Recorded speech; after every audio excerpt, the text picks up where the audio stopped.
India ने हाल ही में जो किया है वो किसी ने इमेजिन भी नहीं किया था। We use the same nuclear fuel that US did from 80 years, but उसी फ्यूल को हमने यूज़ करके यूएस से 30 गुना ज़्यादा एनर्जी प्रोड्यूस करके दिखाई है। ये एक इंजीनियरिंग मार्वल है जो डॉक्टर होमी जहांगीर भाभा ने 1964 में प्लान किया था, पर जब तक रिएक्टर बन पाता उसके पहले ही उन्हें मार दिया गया। पर ये पॉसिबल कैसे है जो, क्योंकि नॉर्मल रिएक्टर से अगर आप 333 टन यूरेनियम खर्च करके 1 गीगावाट एनर्जी निकाल रहे हो, तो इंडिया ने वही तो 333 टन यूरेनियम यूज़ करके 30 गीगावाट एनर्जी यानी 30 गुना इलेक्ट्रिसिटी कैसे प्रोड्यूस कर ली।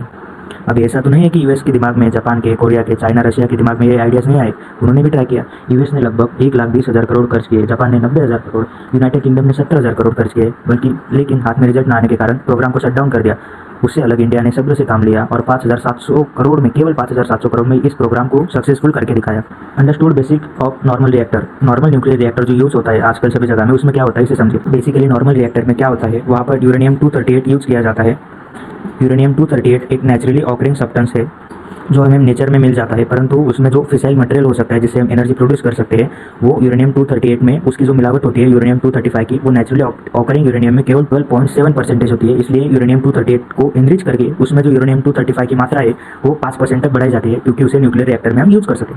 तो इसमें प्रॉब्लम क्या थी? इसमें प्रॉब्लम ये थी कि यूरेनियम 238 केवल रशिया, चाइना, कजाकिस्तान इन जैसी कंट्रीज़ में मिलता है। भारत के पास यूरेनियम 238 के बहुत ही कम सप्लाई से, तो हमारे पास है क्या, हमारे पास है थोरियम। 11 लाख टन के करीब थोरियम इंडिया में पाया गया है अब तक की खोज में। लेकिन थोरियम तो न्यूक्लियर रिएक्टर में यूज़ होता नहीं, उसका करेंगे क्या? हाँ, थोरियम न्यूक्लियर रिएक्टर में यूज़ नहीं कर सकते, वो फिसाइल मटेरियल नहीं है यूरेनियम 238 की तरह, पर वो फर्टाइल मटेरियल है। हम थोरियम को यूज़ करके उससे यूरेनियम बना सकते हैं, मतलब थोरियम का कन्वर्जन हम यूरेनियम मटेरियल में कर सकते हैं, जो कि आगे हम न्यूक्लियर रिएक्टर में यूज़ कर सकते हैं। तो नॉर्मल रिएक्टर को समझो। नॉर्मल रिएक्टर में हम यूरेनियम 238 और 235 का जो मिश्रण होता है, जिसमें 95% 238 और 5% 235 होता है, उस पर न्यूट्रॉन दे मारते हैं। जैसे ही वो यूरेनियम 235 के एटम को जाके लगता है, वो यूरेनियम 235 के एटम को 2 टुकड़ों में तोड़ता है और उसी के साथ 2 न्यूट्रॉन और रिलीज होते हैं। यानी पहले हमने उसे 1 न्यूट्रॉन मार के फेंका था, अब उसने आगे 2 न्यूट्रॉन रिलीज किए। ये 2 न्यूट्रॉन आगे और यूरेनियम 235 के एटम को मार 2 टुकड़ों में तोड़ेंगे और उन्हीं 2 एटम के टूटने पर और 4 न्यूट्रॉन रिलीज होंगे। फिर ये और 4 यूरेनियम 235 को तोड़ेंगे और 8 रिलीज होंगे।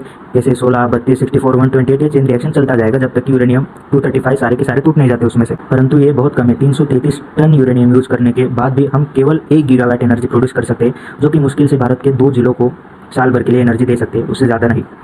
तो इंडिया ने करा क्या है? इंडिया के Homi Jahangir Bhabha, the greatest nuclear scientist, ने अपने दिमाग में एक प्लान बनाया था 1960s के डेकेड में। वो ऐसा था कि यूरेनियम को एनरिच करे बगैर भी हम उसे यूज़ कर सकते हैं और उससे ज़्यादा एनर्जी निकाल सकते हैं। तो ये 3 स्टेज के न्यूक्लियर प्रोग्राम को समझिए। हमने एक ऐसा न्यूक्लियर रिएक्टर बनाया है फर्स्ट स्टेज में, जिसे यूरेनियम को एनरिच करे बगैर भी हम यूज़ कर सकते हैं, यानी कि यूरेनियम 238 को ही हम यूज़ कर सकते हैं। अब समझिए, यूरेनियम 238 पे हमने न्यूट्रॉन देके मारा, तो उसका कन्वर्जन प्लूटोनियम 239 में होगा। यूरेनियम का कन्वर्जन प्लूटोनियम 239 में होगा और कन्वर्जन के वक्त एनर्जी रिलीज होगी, जो कि कम होगी थोड़ी सी, लेकिन होगी। अब हमारे पास क्या है, हमने एक फॉर एग्जांपल ले लो, 1 किलो यूरेनियम हमारे पास था, जिस पे हमने न्यूट्रॉन दे मारा और उसका कन्वर्जन प्लूटोनियम 239 में कर दिया। और जो बाकी के न्यूट्रॉन्स रिलीज हो रहे थे कि एक न्यूट्रॉन मारने के बाद 2 न्यूट्रॉन रिलीज होते हैं, तो प्लूटोनियम के कन्वर्जन के बाद जो न्यूट्रॉन रिलीज होते थे उन्हें हेवी वाटर से, मॉडरेटर से एब्जॉर्ब कराया गया और उन न्यूट्रॉन को आगे बढ़ने से रोका गया। अब हमारे पास क्या है, प्लूटोनियम 239 है। ये plutonium 239 as by product use करते हैं हम सेकंड स्टेज के न्यूक्लियर रिएक्टर में। मतलब पहली स्टेज से हमें यूरेनियम 238 पर रिएक्शन करके प्लूटोनियम 239 मिला। अब प्लूटोनियम 239 को यूज़ करते हैं सेकंड स्टेज में। तो सेकंड स्टेज को समझते हैं।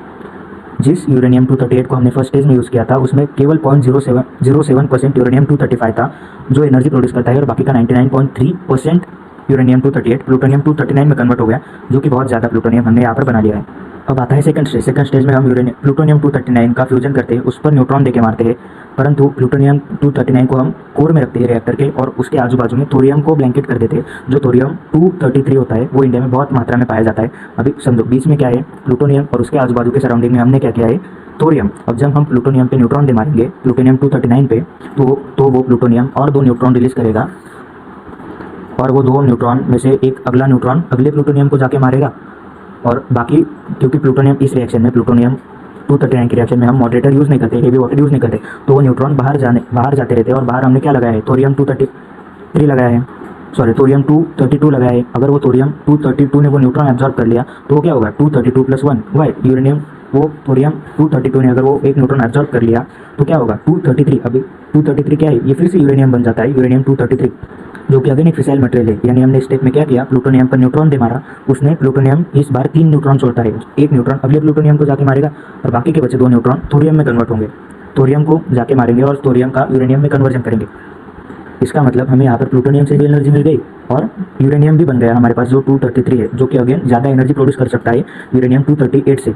तो सेकंड स्टेज का हमें बाय प्रोडक्ट क्या मिला, हमें मिला यूरेनियम 233 जो बना है थोरियम 232 प्लस एक न्यूट्रॉन जो उसने प्लूटोनियम से एब्जॉर्ब किया था। और प्लूटोनियम की ब्रेक होने पर एनर्जी मिली है। ऐसी हमें 2 चीज़ें मिलती है, प्लूटोनियम की एनर्जी और यूरेनियम 233।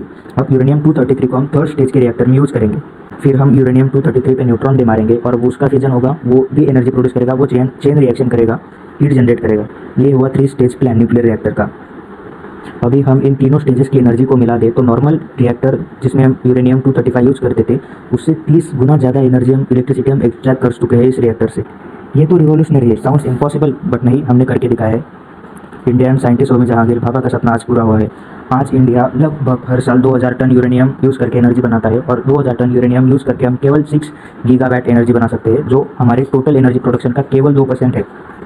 अगर हमने 1970s में ही ये टेक्नोलॉजी अचीव कर चुके होते, होमी भाभा को मारा नहीं जाता, ये टेक्नोलॉजी हम अचीव कर चुके होते, तो आज लगभग 2 को 30 से मल्टीप्लाई कर दो, लगभग आप 60 to 70% हमारी टोटल इलेक्ट्रिसिटी हम न्यूक्लियर फ्यूल से प्रोड्यूस कर रहे होते। हमें कोयले की, गैस की, इन सारी चीज़ों की ज़रूरत नहीं पड़ती। पोल्यूशन भी कम होता, हमारा इंपोर्ट भी कम होता कि कोयला हम बाहर से मंगाते, जो गैस लगता है एनर्जी बनाने के लिए वो भी हम बाहर से मंगाते, हमारा इंपोर्ट बिल कम होता। और ये रिवोल्यूशनरी टेक्नोलॉजी है, वो हम अफ्रीका के देशों में, इंडो पैसिफिक के देशों में बेचकर जैसे थोरियम सप्लाई कर सकते थे, उन्हें थोरियम सप्लाई कर सकते थे, थोरियम रिएक्टर दे सकते थे, रिएक्टर का स्पेयर पार्ट्स वगैरह मेंटेनेंस का काम है वो कॉन्ट्रैक्ट भी इंडियन कंपनीज को मिलता और इकोनॉमिक ग्रोथ की इंडिया में बहुत हेल्प होती है इससे।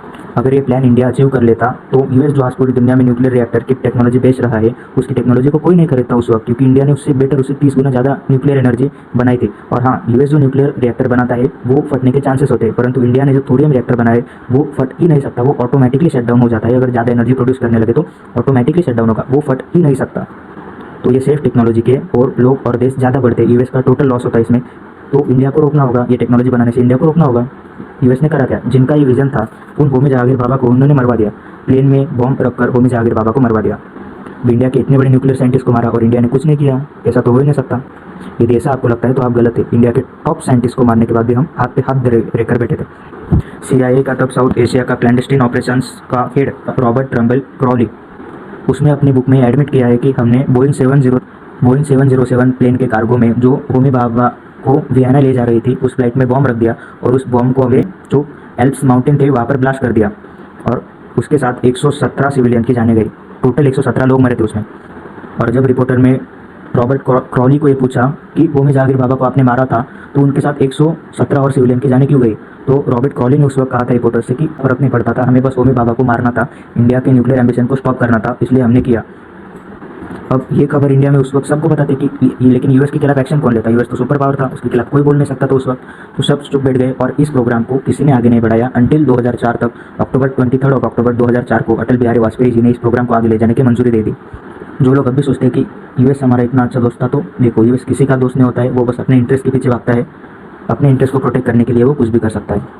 भारत ने इलेक्ट्रिसिटी जनरेशन का एक ऐसा तरीका खोज के निकाला था जिससे हम आज से हज़ारों सालों तक बिना किसी कोयले को इस्तेमाल करें, गैस को, विंड मिल को, हाइड्रो प्लांट को, थर्मल पावर प्लांट को यूज़ करें बगैर हज़ारों साल तक केवल न्यूक्लियर फ्यूल पे डिपेंड करके इलेक्ट्रिसिटी जनरेट कर सकते हैं। हमारी पूरी इलेक्ट्रिसिटी नीड्स के लिए केवल हम ही जिम्मेदार होंगे, हमें किसी भी बाहरी देश के ऊपर डिपेंड करने की ज़रूरत नहीं होगी।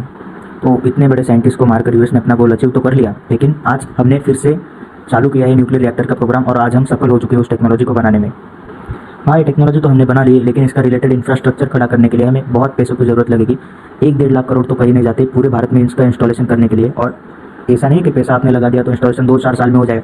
इसका वाइड स्प्रेड यूज़ करने के लिए हमें कम से कम 8-10 साल और लगेंगे। परंतु उस टेक्नोलॉजी के बारे में आप सोचिए जो हमें 330 टन यूरेनियम से 1 गीगावाट एनर्जी दे सकती थी, हमने 1 गीगावाट से उसे 30 गीगावाट में बनाया है। ये हमारी बढ़ती हुई ताकत, एक ग्रोइंग इंडिया के टैलेंट को, टेक्नोलॉजी को दर्शाता है।